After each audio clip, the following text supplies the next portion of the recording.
Hello guys, welcome to Bhagyashree's kitchen. तर आज आपण बघणार आहोत रताळ्याच्या पोळ्या म्हणजे स्वीट पोटॅटोच्या पोळ्या. तर मी ही रताळी उकडून त्याची साल काढून घेतलेली आहे. आता आपण हे मॅश करत आहोत. बघू शकता मॅशरच्या मदतीने मी हे मॅश करत आहे. तुमच्याकडे मॅशर नसेल तर तुम्ही पळी किंवा चमचा किंवा हाताचाही यूज करू शकता. आता हे आपले चांगल्या प्रकारे मॅश झालेलं आहे. आता आपण एका कढई गॅसवरती ठेवून त्या कढईमध्ये मॅश केलेले रताळे घालणार आहे व त्यामध्ये आपण गूळ घालणार आहे. गूळ तुम्ही तुमच्या प्रमाणे घालू शकता. गूळ घातल्यानंतर ते आपल्याला मीडियम गॅसवरती चांगलं परतायचं आहे. आता त्यामध्ये आपल्याला अगदी थोडीशी अशी साखर घालायची आहे.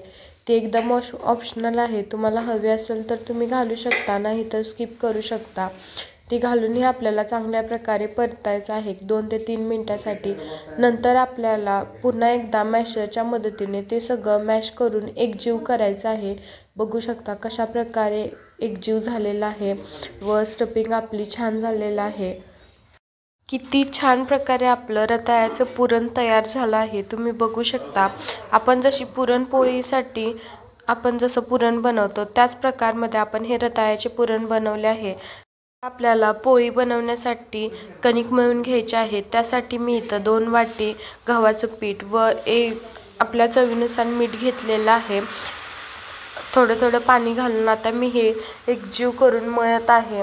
आपण अगदी पोळ्याची कणिक जशी मऊ लुसलुशीत मळतो तशीच आपल्याला ही कणिक मळायची आहे. बघू शकता मी इथं थोडं पाणी घेऊन चांगलं एकजीव करून हळूहळू ते मळत आहे.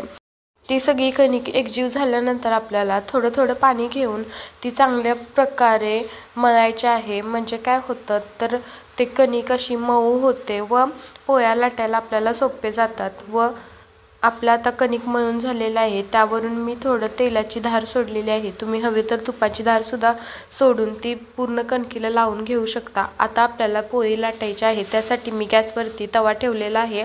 आता मी एक कणकीचा छोटा गोळा घेतलेला आहे. तो मी मधून त्यामध्ये आपण रताळ्याचे जे पुरण केलं होतं ते आपण त्यामध्ये भरत आहे. बघू शकता तुम्ही मी दाखवल्याप्रमाणे तुम्हाला ते पुरण भरायचं आहे. कसं भरायचं आहे ते तुम्ही नीट लक्ष देऊन बघा. आपल्याला त्या पुरणाचा उंडा बनवायचा आहे व तो आपल्याला कणकीच्या मध्ये घालायचा आहे व उरलेली जी साईडची कणिक आहे ते आपल्याला वरती आणायची आहे व पूर्ण आपल्याला गोळा तो झाकून घ्यायचा आहे. अगदी आपण पुरणपोळीचा जसा उंडा बनवतो तसाच हाही आपल्याला उंडा बनवायचा आहे. राहिलेले सर्व पीठ मिक्स करून चांगला गोळा बनवून आपल्याला आता लाटून घ्यायचं आहे. ही पोळी लाटताना मी पिठावची लाटत आहे. एकदम हलक्या हाताने आपल्याला ही पोळी लाटायची आहे. मी तर तुम्हाला दाखवत आहे त्या प्रकारे तुम्हाला ती पोळी लाटून घ्यायची आहे. बघू शकता एकदम हलका हाताने लाटायचे आहे. जास्त दाब दिल्यानंतर काय होतं तर त्याच्यामध्ये जे आपण सारण फिल केलेलं आहे ते बाहेर येऊ शकतं. म्हणून आपल्याला एकदम हलक्या हाताने ती पोळी लाटायची आहे. बघू शकता मी तर किती हलक्या हाताने लाटत आहे. आणि तुम्हाला हवे असेल तर तुम्ही थोडीशी जाडही ठेवू शकता व पातळही करू शकता. ती तुमच्या इच्छेवर आहे. मी इथं मीडियम केलेली आहे. जास्त जाडही नाही व जास्त पातळही केलेली नाही.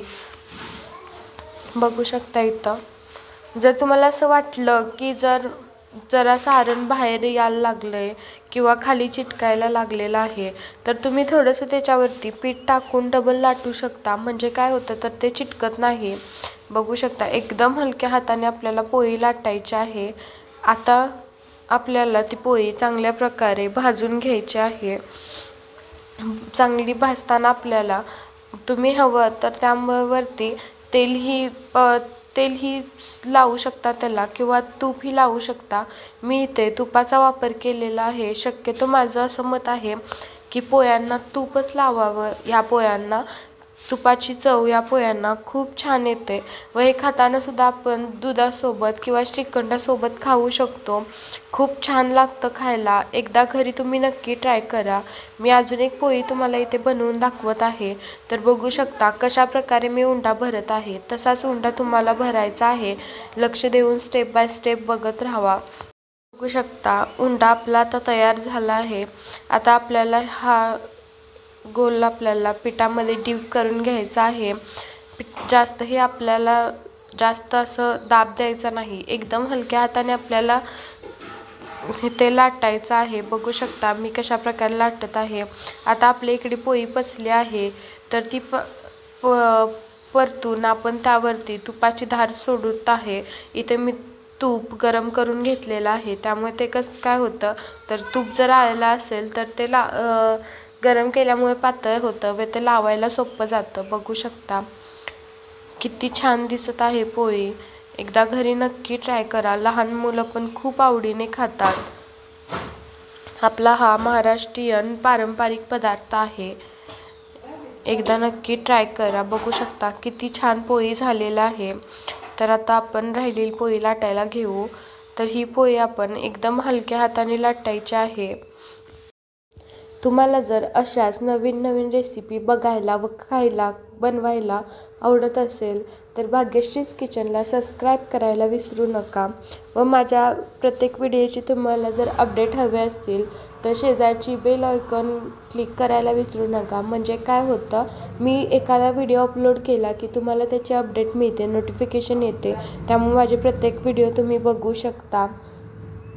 आता आपली पोळी तयार झालेली आहे. आता आपण ही तव्यावरती टाकूया. तवा आपला मीडियम गॅसवरती आहे.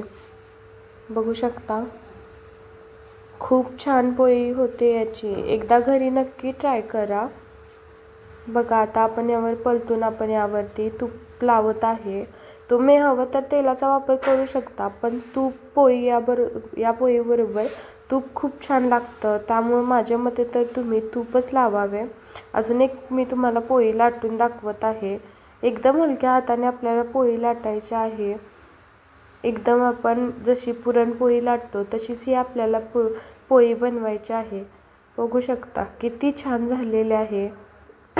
एकदा घरी नक्की ट्राय करा व लाईक कमेंट शेअर करायला विसरू नका. बघा किती छान झालेले आहे व खायला खूप गोड लागते. लहान मुले खूप आवडीने खातात. तुम्ही याआधी कधी खाल्ली आहे का रताळ्याची पोळी? मला नक्की कमेंट करून सांगा. बघा किती छान झालेले आहे व किती मऊ झालेले आहे. एकदा घरी नक्की ट्राय करा. बघा किती छान दिसत आहे.